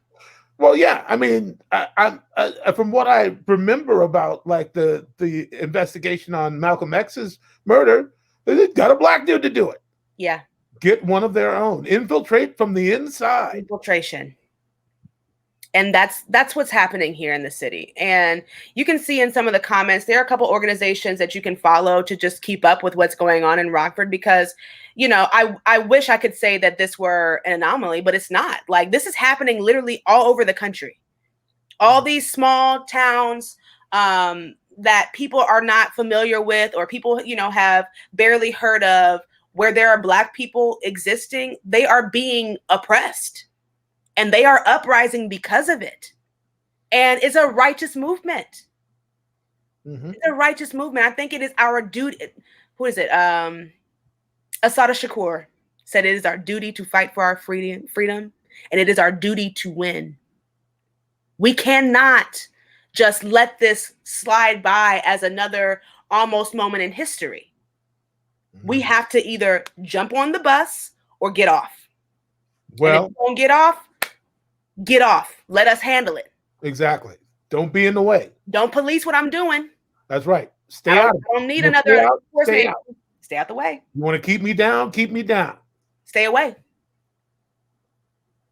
So that's what's happening in Rockford in a nutshell. We're being attacked and brutalized weekly. We're being arrested weekly. There are people who have been arrested 3 and 4 times. And it's getting more and more ridiculous. A couple weeks ago, they were like, okay, you can only have these designated areas, but then they block them off. We have nothing to lose but our change. That's right, sis. I don't know who Ashanti is. I'm sending her a friend request when this is over. I've been enjoying her. She's blowing it up, ain't she? Yeah, maybe she'll be on the show in the future. Well, Ashanti, we're inviting you right now. You got time. You have an invitation. Yeah. But like a couple weeks ago, people decided to march into City Market. They're marching in the street, taking up one lane, not blocking traffic, allowing passable traffic. They tell them they can't be in the street. They have to get on the sidewalk. They get on the sidewalk. They arrest them off the sidewalk. Says you can't be off the side. You can't be on the sidewalk. Mm-hmm. So what you're ultimately saying is that we don't have the right to exist in this space at all. You're going to arrest us for being here. And that's what they are doing. They are arresting people for just being in a place, saying anything against what they're doing. They don't want to hear that. Mm-hmm. Let me ask you two questions, Aija, before I forget. Because we really try to be solution oriented on this show as much as possible. Woo! So you asking for the lid to get blown off the pressure cooker. I know what's coming. But go ahead, man. So ask Black Excellence what Black Excellence can do. Right. That's the question is what can we do? And it's a two-part question. One is to help people like you in Rockford. I believe you have like a GoFundMe set up for people's defense and stuff like that. Mm-hmm. So make sure put that link somewhere so I can throw it up there on the screen. Okay. I don't know where I can write it. Well, I guess I can do it on. Just comment on the video somewhere, or have Ashanti or one of your comrades, so to speak, do it, and I'll throw it up there. But that's the first question is what can we do to help you and to support you. And then the second question is, or the second part of that question is, and you may not have the answer to either one of these really, but again, I'm believing that this is happening all over the country, and we're just not hearing about it except in these specialized cases like Portland, like Seattle, and we only really know about Seattle thanks to the Sade, and now Rockford. What can we do to find out where this is happening in addition to Rockford? You know what? So I see you, Cheryl, by the way. James Rhines, I see you. Yeah. Yes. That's the answer. But yeah, so my recommendation is to lean into your social media apps. And I don't mean Facebook and I don't mean Instagram, but Twitter is an excellent resource for non-news news. Like Twitter is the news feed of the social media world. And so you can really see a lot of unrest that is happening just by looking at hashtags. Look at hashtag protests 2020, look at hashtag riots 2020, look at Occupy 2020. Look at hashtag ACAB, all cops are bastards, ACAB. You can really just like you can really find a lot of information about where else unrest is happening in the country, to just kind of inform you. And I must say, like, don't go looking at that stuff or looking for that stuff to defend your standpoint on it. Look into it to educate yourself. Look into it so that you can see just how many places in the United States are currently under this same kind of civil unrest. You would be surprised. Like nobody knew Kenosha was Kenosha until Kenosha was Kenosha. Hell, nobody even knew that Minneapolis was Minneapolis until Minneapolis was burning. Well, you could have asked one of us. I did not know Minneapolis was about that life. Oh, listen, Minnesota nice. We watched Philando Castile die. Exactly. I thought that was going to be the last straw.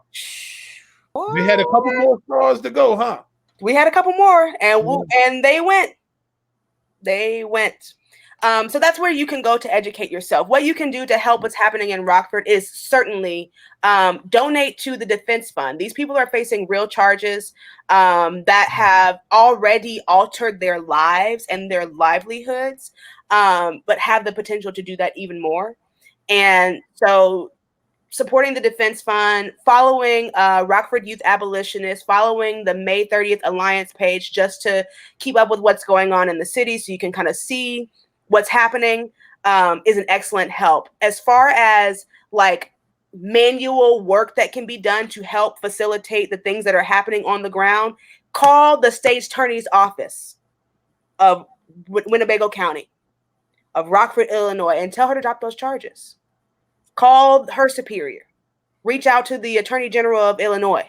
If anyone can put those numbers and email addresses in a comment, I'll throw them up on the screen. Yeah, if anybody has time to look that up. Right.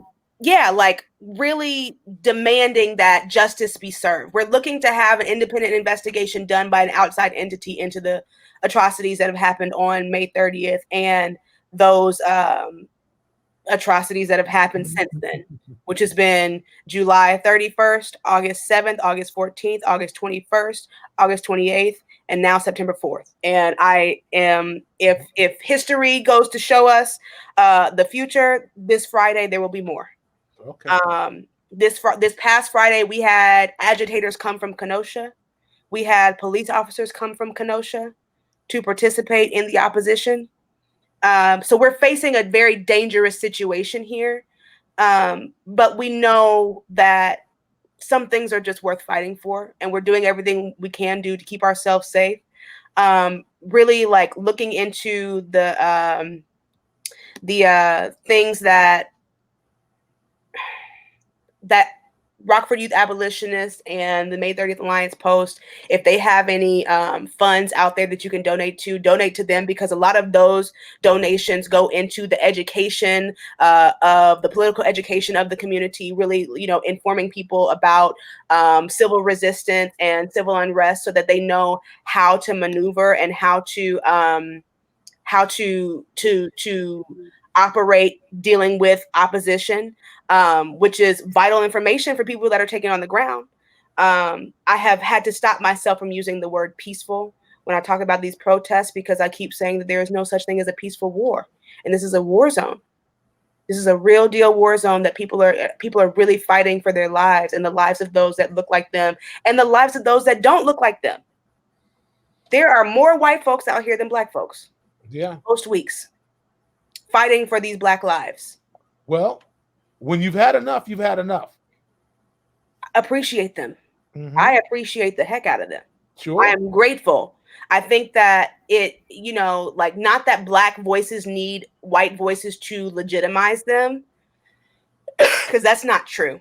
Black voices stand alone, and we don't need anything to legitimize us. But having allies is everything in a co-opted country. Yes. So those are the things that can be done to help. Now, to answer the question of like the overall, I love Unicorn Riot. I like to see where they are, because they do have some good feeds, and they do have boots on the ground in places that you have no idea that these things are going on in. Unicorn Riot was one of the first ones that was on the ground in Minneapolis when George Floyd passed away.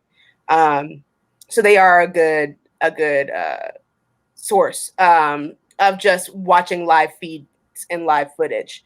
I don't really know what kind of narrative building they do, but I do know that they do have actual feeds there. But to answer the question of just the overall and general question of like, what the heck do? We fight.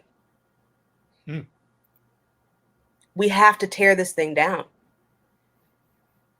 And there's a quote somewhere that says that something along the lines of, if peaceful resistance isn't showing results, then violent resistance is inevitable.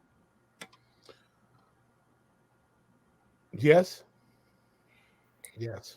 I think that we're trying to nicely demand some things, but you saw what happened in the country when Minneapolis went up in flames. People started moving just like that. Things started changing. Things started really changing very rapidly. And I am not a violent person in my nature. I practice nonviolence as a choice. But I understand that violence has a place. And I cannot condemn those that take to violating things that are tangible, that are not human bodies, when we go and bomb other countries and kill kids and women. You know, like, the United States is violence at its core. And how dare anyone be a patriot and shun that thought? As a matter of fact, they should stand up for it. Yes. If you stand up for the United States military going into foreign countries to colonize and to murder and to slaughter, then you should definitely support those that are doing that on our own soil. Those who make peaceful revolution impossible will make violent revolution inevitable. That's it. That's the quote. Yes. Yeah. Lately, I've just been blowing these people up on Facebook. Talking, well, violence is not the answer. Well, sometimes it is. Sometimes it's the only answer. These are the pro-military people. These are the ones that want to back the blue. Yeah. Your police department is violent. You want to go in Quick Trip with their AK-47 on their back. Why are you laughing about that, Dan Spiffy Neuman? Because what tickled me is that you chose Quick Trip as your example. I don't know why, but that tickled me. That did it for me, and I don't know why. They got some good iced tea at Quick Trip. That Quick Trip iced tea is sweet and just a little. I haven't tried their iced tea, but let me tell you something. Their carrot cake with the cream cheese frosting tastes homemade, and their strawberry smoothie tastes like fresh strawberries. Quick Trip has got a corner store. I'm in the Quick Trip. Quick Trip is like a Super America or a Speedway or Wawa or a gas station. Like the real fancy gas station. So with the food counters and carrot cake. It's amazing. I will bring you some. Next time I go to Illinois. I don't want no gas station carrot cake, boy. Try it, Michael. Well, are you still doing sweets or are you off sweets? Sweets seem to still be in the program, but I can't do the animal fat. So if there's butter in that cream cheese, I'm out. Yeah, I mean, it's carrot cake. There's definitely cream cheese. Yeah. Give me the carrots and leave the cake is what it's going to be. And who wants that? Nobody. So, Maya, say something. Yeah, Maya. On our hearts and minds for days now. I'm listening. It's, it's a lot. You don't have it in you? You're overwhelmed right now? You know what? I'm y'all know I work in corporate on the side of diversity, and it's a different kind of fight. So no, I completely respect beyond words what you do, and that you go out and sacrifice yourself and your freedom to go out there. So thank you that you do that. Thank you. But there are days where there's a different kind of fight happening on the inside, where it's a different kind of fight. So those same things that they're setting up, those traps, those pitfalls that they're setting up on the outside, those get set up on the inside too. Yeah. And it's a lot sometimes. Some days it's heavy. It's a lot. So and I'm hitting like this level right now. It's time for a timeout, just because it's at a certain point in what you were saying to earlier. And I put in the comments, I shouldn't have to keep showing you my wounds to prove that I'm hurt. No. Or the fact that names have stopped being spoken in the space because, oh, it's a great day because the sun is shining and I'm in such a good mood and I went to the pool. Yeah. And you know what? Things are getting better. No, but 3 more Black men died last week. Y'all haven't spoken their names. Y'all have not acknowledged that, but it's getting better. And you also have not brought any justice on the names before that. On the names before it, but we're supposed to all feel better because we had the group Kumbaya and everybody got to understand, or when we talk about the lack of pay equity within the workplace between people of color and women of color specifically, that you're talking about it is supposed to make everybody feel better. Yet nothing is happening on that front, but we talked about it. So, you know, or we made a statement before, like, duh, we hired a Black person. Like, you're welcome. The end. Like, Maya. So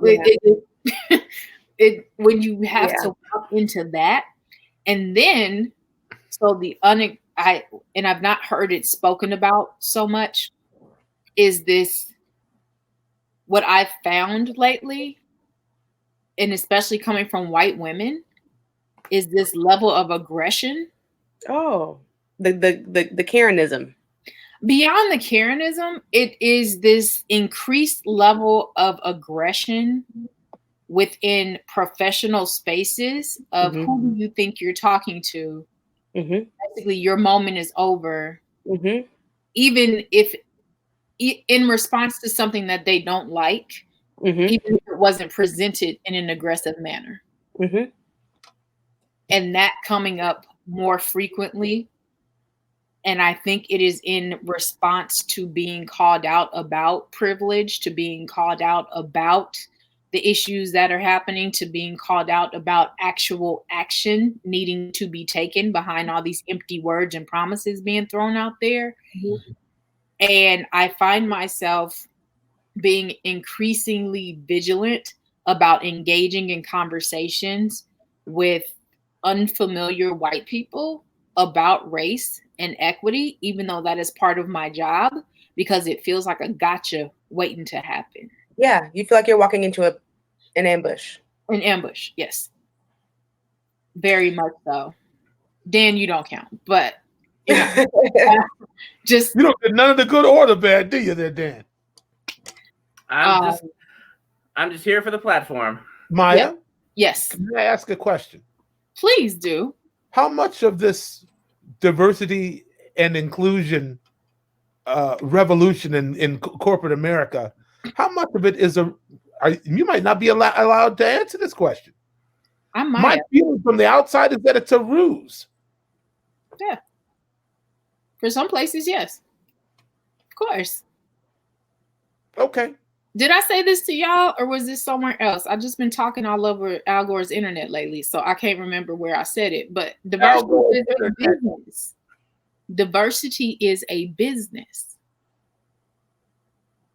Yes. Diversity is also a business move.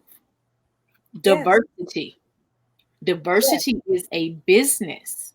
It's just as affirmative action was a business move. Affirmative action was just a technicality that they would weasel their way into meeting the bare minimum requirement to continue the status quo. So they don't really mean to have any sort of lasting impact, or I'm not going to say blanket for everybody. That's not for everybody. I'm going to tell you, it is a business. It is a business decision to put out the black billboard that says Black Lives Matter on June 2nd, because we want to get in front of the wave that we see coming, because we also know they don't want to be canceled. What's black spending power? Yeah. What's that? No, we want them to actually come buy more of our things. So let's let them know we got you to a point, half in the air fist. We care about the green more than we care about the black, but still. Yeah. So you answer my question? Yeah, okay. I see you funny. Because you like, I already done told you it's a business move. Why are you still harping on this? I'm just trying to tell you, but it's a business move, but it also is very much, let me capitalize upon on the news cycle, because I'm going to get in front and get all this positive press. And so they're going to remember me as one of the first that got out there and got in front of it and said, yes, we're all about it. And I won't have to do anything once that second wave comes around, because people remember me for being first to say something. I don't have to follow up and do a marketing move. It's marketing, because it is a business. So don't expect your diversity and inclusion department to be holding anybody's feet to the fire. Well, the thing is this, like, there are so many brick walls. We can put so many, we can say all the pretty words. We can all kumbaya about it whenever we want to, but we cannot change hearts. So we don't need to wait for the compassion. We need to go take what we know we need. Take what we gonna get and take what's ours, because we cannot change hearts. Hatred is a heart issue. Racism is a heart issue. Fascism is a heart issue. Yeah. Which is why no amount of marketing is going to change that. Yeah, you're right. No amount of training is going to. I cannot train you to change your heart. And I don't have the patience to wait for it. Yeah. But beyond that, do you know how deeply embedded racism is into the corporate structure? It is the corporate structure. It is the corporate structure. It's the not. Corporate structure is the human capital structure. Hiring a Black person in a high role, hiring a woman, hiring a person who does not look like your traditional white male leader is not going to all of a sudden dismantle the structures that are in place that perpetuate the symptoms that keep people where they are. Is it even a thing to be pursued? On a case-by-case basis, maybe. There's a thing we say out in the streets. It's a little chant that says, there is no good cop in a racist system. No amount of Black bodies in a racist corporate structure is going to change the corporate structure. If every single executive were Black tomorrow, but the practices were racist at their core, there are going to be a bunch of Black people perpetuating racism tomorrow. Because we too have been infected by this environment. You want to hear a story, Michael? I'm listening. Stop me if you heard this one. I won't. I haven't heard it. You haven't? Awesome. So I was brought into a project and was referred to the project by a higher up. And the project was to formulate a diversity strategy for a specific department within my company. I was referred as the diversity component to help guide the people who were doing the work, who were 2 other Black women. The initial meeting between these 2 other Black women and myself, we were just doing introductions. I give my introduction, I give my background, ask if there were any questions. From another Black woman, her question was, so besides being Black, how did you even get that job? I mean, did you go to school for it or something?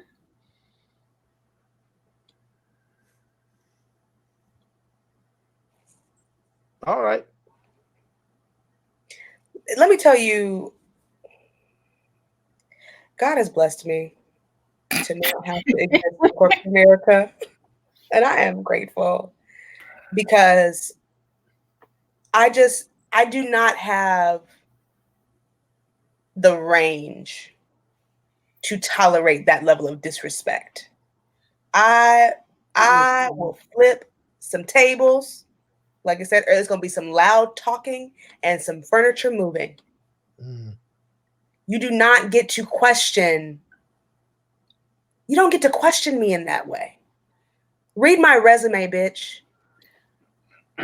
Listen, and so when I professionally read her ass for complete filth via email, which I then copied to some managers. My last email.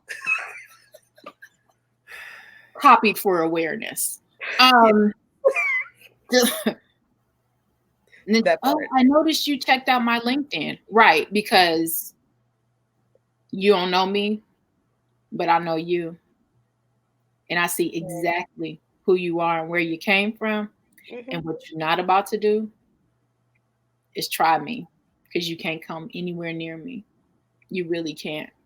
And that you thought you could, please understand. Please understand. You tried the wrong one. Yeah. Power corrupts. Absolutely. Completely. And that is really what it is that she elevated herself to a certain level. And so now it is, oh, I'm questioning everyone else. And It was like, but you've already shown yourself to be unprofessional. You've already shown yourself to be rude.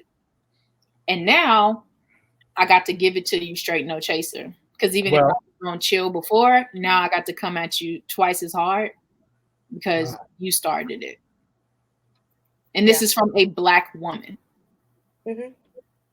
So that's not the only instance of foolishness that I have to deal with. Yeah. Now that, plus now I got white men, Latino men in meetings policing my tone. See? Why? I don't speak above this tone, and I'm actually louder right now than I usually am. I noticed it. I don't speak in this tone usually, but being told, calm down. No need to be so aggressive. That is the Black tax. That is also the Black tax. All of it. The Black woman tax specifically. Oh, and that's yes, that tax is completely different. It's the mule syndrome. Give it to her. She's gonna handle it. She's gonna take care of it. It's going to be at a stellar level. But she don't need any praise. She don't need any extra money. Mm-hmm. She just, yeah, just give it to her. She's gonna take care of it. She doesn't need credit. Yeah, for the work that she's doing. Yep. She's just happy to be somewhere. I am not Mammy. And she will do it most efficiently. But that is the prototype of Mammy saving Tara. Happy to be somewhere, doing whatever she can do to keep the family fed, to keep them together, to keep the staff on deck and everything else. And all I got to do is buy her a bottle of liquor, red petticoat. And Mammy gonna stay right there and be so happy, Miss Lorette. No, I'm not. Yeah, no, those days are done. Completely. We have backbones, and no disrespect to the Black women that tolerated that stuff.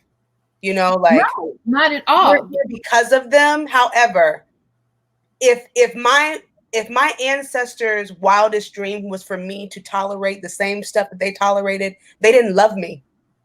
They had no desire for a better world for me. And so it is my duty to not take that BS anymore from anyone. From anyone. I commend you because, honey, it's a lot. The film industry is patriarchal and condescending. And as a Black woman who both produces and directs, it is similar in a lot of ways. But I have a little bit more liberty with my tongue because they are some tart-tongued bastards in this industry. And luckily I know how to dish it as much as I can take it. Because I don't tolerate that. And I would be fired. They would have fired me that day. I commend you. That is noble. And it is, I can tell that you know how to read very well without having to come out of yourself. And that's a gift. So that's all for you. Thank you. That's all. Let me just say, when we're talking about Black women in corporate America, I am looking forward to. When is my wife going to be on your podcast, Maya? Let us know when that episode is coming. Because we love Nia, honey. Because I am looking forward to that episode. So let us know when we can expect it. To do that, Nia. He did that all by himself. She knows. That's your fault. She knows. She knows. I'm always trying to push, but I'm looking forward to that episode. So let us know when we can expect that. Whenever Nia is ready. So I'll have to tune into that one. Well, first of all, you tune into Maya's podcast and Monday Moments with Maya every week. They are phenomenal. Thank you. Okay. Back to the conversation. Maya, I wish I could catch your show, but I've been in rehearsal every Monday and Wednesday. It's all good. So I won't be able to see anything until probably second week in October. But I also want to come on. I keep trying to elbow my way onto your show. I told you, whenever you're ready, and they're already they're recorded whenever you're ready to watch them. They're waiting for you. Well, I don't want to come off like a stalker, Maya. I'm trying to maintain. Man, does it? Come on. No, You're not good. So, you're not. You're welcome. You know, Michael, you already know. And I'm looking forward to the Michael Bland episode too. So, you know, I don't know which one's coming first, the Nia Newman episode or the Michael Bland episode, but I'm looking forward to those. You go ahead. I'm curious to see Nia in action myself. I know. Before I forget, so when we're talking about all this great content, Aija, do you have anything that we can follow of yours in terms of your music or your film or anything that you've been? Y'all can just follow me on Instagram or Facebook at Aija Penix, AIJA PENIX on Facebook. On my Instagram and my Twitter, both. My Twitter is wildly dedicated to my lack of restraint in my tweets. So you might not want to follow that, but I am Aija, and at both of Instagram and Twitter. I am. Hold on, I'll put it up. I am Aija. Yeah, and my work is there. Look at my IGTV. You can see some stuff that I've produced, directed, things that are coming up. I have a virtual stage play film experience that is in short film form that is going to be coming out at the end of the month, called Is Anybody Out There, that I executive produced, I musical directed, and I'm editing. So yeah, you can see that. It's an experimental piece about Blackness and queerness and, you know, loneliness and, you know, what the world looks like when the world is in a strange space, much like the space that we're in. So, yeah. So one of the questions I've been supposed to ask every week, and I've done a bad job of this, I don't think I've done it the past several episodes. What's on your Black Lives Matter playlist? Ooh. Gosh. Janelle Monáe, the Dirty Computer album. Hold on, I'm gonna tell you exactly the song. I'm obsessed with her, first of all, like completely. God, what is the Young Black Wild and Free, Naked in a Limousine? What is the name of that song? Hold on, I'm gonna tell you. Crazy Classic Life. Crazy Classic Life. The Black National Anthem as performed by Beyonce. Anything Kendrick Lamar. FTP by NWA. Say It Loud by James Brown. What else is on my playlist right now? That's where I am right now. Yeah. Really, like the entire Dirty Computer experience is like what I imagine dystopian America would be like for a Black woman. So watch it. It's a beautiful experience, especially, you know, visually. Watch the visual album. You know, speaking of visual albums, one thing that we haven't discussed on the show yet, but my wife is obsessed with, is Black is King. I haven't seen it yet. I know. Okay. I know. Okay. I won't say anything. You haven't seen it either? Okay. Yeah, but Michael's old, so you know. That's right. I'm 51. So. That's not that old. It's not. I'm just giving him a hard time because he can be, as discussed earlier, he can be a curmudgeon about some things, and he'll deliberately not watch it because it's popular. Well, got you. See, I'm the same way. I've been that way since I was a kid, though. The whole class was talking about E.T. I was like, I will never watch that movie. To this day, I have never watched E.T. Yeah. So sometimes I literally refuse to let other people set standards for me. I don't like that. I know it's, what'd you say? I just know I need time to sit and just take it in. And like, I've honestly, like, due to the overdrive in the consumption of Black trauma, like my brain does not have enough room to fill it with new art right now. So I've been listening to the same stuff for like the last. I promise I get it. Year or two. I just haven't had the time to just sit and consume that because it's to exist as Black in America is to exist in a permanent state of PTSD. Right. And I don't want to be triggered. And I feel like I will be. Yeah. I feel that definitely. Dan Spiffy Neuman, the clock on the wall seems to be indicating that we have run out of time. We have. I was gonna try to open the door to see, since we have since everybody here in one way or another is a musician, I was gonna see if there was any musical discussion that wanted to take place between you and Aija. Maybe if she had any questions for you about your musical history. Give me a wild story. Tell you a wild story? Yeah. I'll tell you the shortest wild story I can tell you. I was on tour with Prince. We're at Radio City Music Hall. Got the prayer circle going on backstage.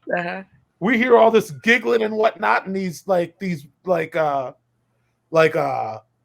platform boots clomping around backstage.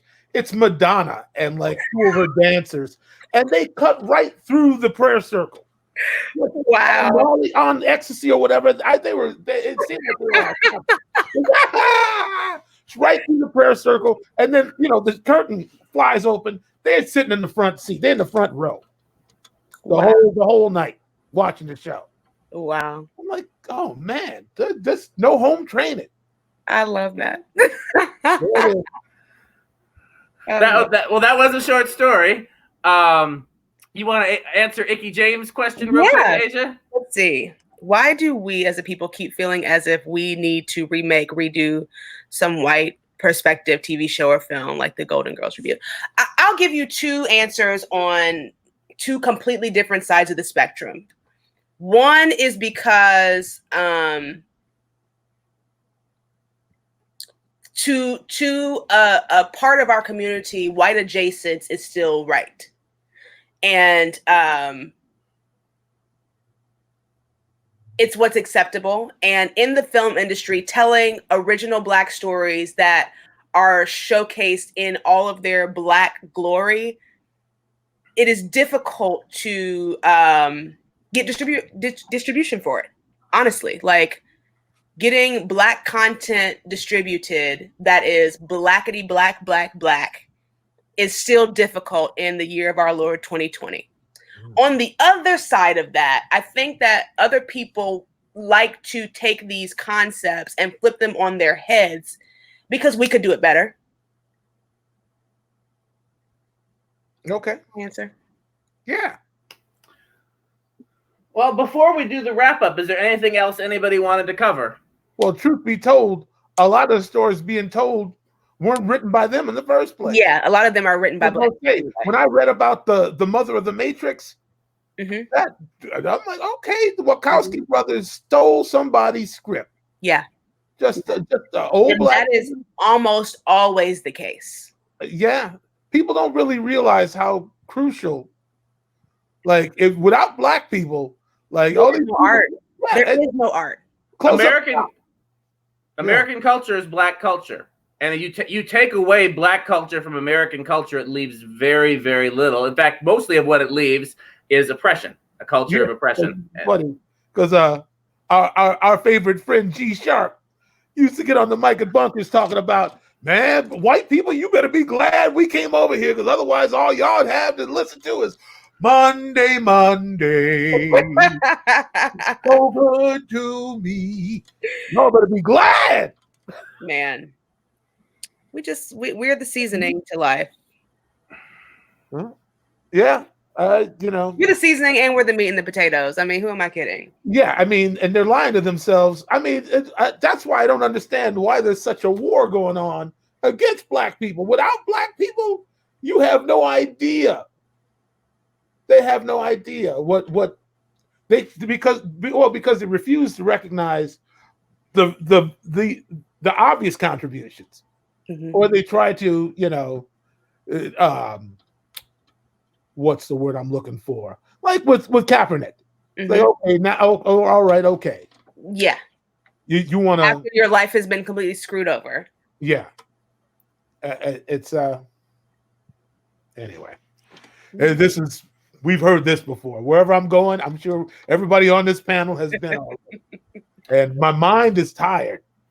And Dan Spiffy Neuman going to try to stretch this out for another 15 minutes. I love it when we go over, but I know I don't love it. And your wife don't love it either.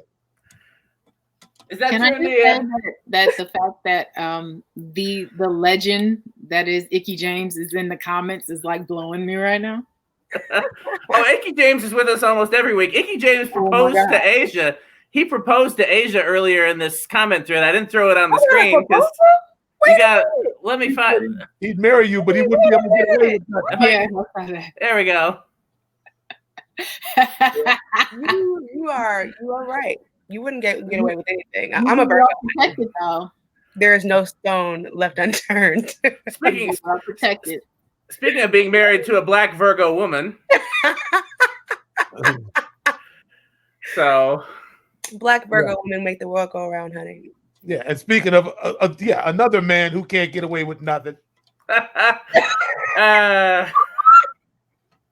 Hey Kim. Hey Kim Bland. Oh no, she just walking in the room. She didn't even hear that. Oh. Oh, he said many things. Yeah. You'll see if you didn't catch it, you'll get it on the replay. I was talking about you, Dan Neuman. Yeah. So, well, I'll do the wrap up, but if we want to keep going, you know, I'm always welcome to go over. But I'll got things to do, Dan Spiffy Neuman. Okay, I won't. I won't. You have a whole world to fix. We can't sit on your broadcast all evening. I won't appropriate any more of Black people's time then. So first of all, make sure if you don't have it already, get your MUSiPOLiTiX merch. I need one. So, we'll make sure you get some. The link is in the description. So tomorrow. Maya's doing her LinkedIn training. There's Monday Moments with Maya. And of course, we're here every Tuesday. So next week, and this is the first official announcement, we have who's probably considered to be one of the most popular drummers in the world right now. And definitely of my generation. Calvin Rogers is our guest next week. Yeah. So, which will be great to have, frankly, two of the best drummers in the world on the same show. And then a little white me again. So that's next week's episode.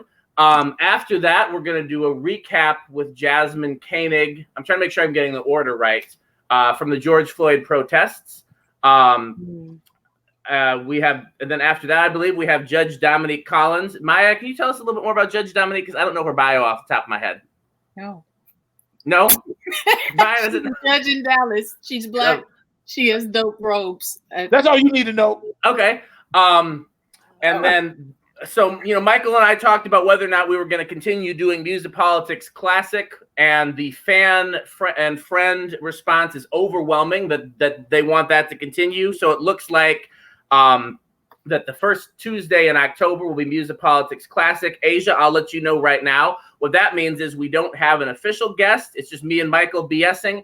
But we encourage all our past guests to stop by, whether it's for 2 minutes or for the whole episode. If you want to update us as to what's going on in Rockford, or you just want to talk BS, or hear Michael tell Prince stories, or you know, I got plenty. I could fill up 3 hours worth of Prince stories. He could, and I'm trying to get him to do it. So that may end up being every first Tuesday. So just keep that in mind, Aija. All of our past guests are always welcome to drop by, and based on how well this episode went, I have a feeling that that our regular viewers will be looking for you. Our executive producer Maya agrees. Y'all both straight fire. So yeah, thank you. I'm going to get outvoted in the next poll, and I'm happy with it. So that's true. Maya also won our favorite guest poll. So, and then people that are following us for the first time, either because of Aija or other reasons, please like the page, follow the page, turn on live notifications, join the Facebook group. tell a friend. This is, as we talked about on today's episode, this is one of the few ways we have to really get the word out about things that are going on that aren't in the media. And it's the highlight of my week for sure. And I look forward to it. So please, if you're a new viewer, please make sure you connect with us on social media. Connect with Aija on social media. Is it time for the benediction? Did anything I missed? Man. Thank you so much for having me. All Well, of you you were are fantastic. fabulous. This is You fabulous. too, Maya. Thank you for jumping in on it. We always appreciate seeing you. And I mean, when Michael calls, who am I to say no? It's funny because I understand now why the spirit led Michael to ask you to drop in, because you clearly had something to get off your chest today. Yeah, these white people are hassling her. That's what's getting off her chest. Yeah. She's getting hassled. She had to tell a black friend about it. It is, honey. So she didn't say that, corporate America. I said that. Yeah. Well, hopefully, well, I mean, we'll have at least 2 corporate America people watching, and my wife and my father-in-law, but we'll see who else. So there's my. So, okay. Well, we will see you guys hopefully tomorrow night on Maya's LinkedIn training, hopefully Monday Moment with Maya, but for sure we will see everybody next week. MUSiPOLiTiX, Tuesdays at 7 p.m. Central. Thank you so much for watching. Huge thank you to my co-host, who I love more than anyone, Michael Bland, to Aija, who's been a friend of mine for decades, to Maya, who's a new friend. I love you guys so much. For my beautiful wife, for tolerating this going on in her house. I'm ending the broadcast, but we will see you guys in the comments. We will see you guys in the MUSiPOLiTiX Facebook group. Love everyone. Absolutely. Good night. Peace.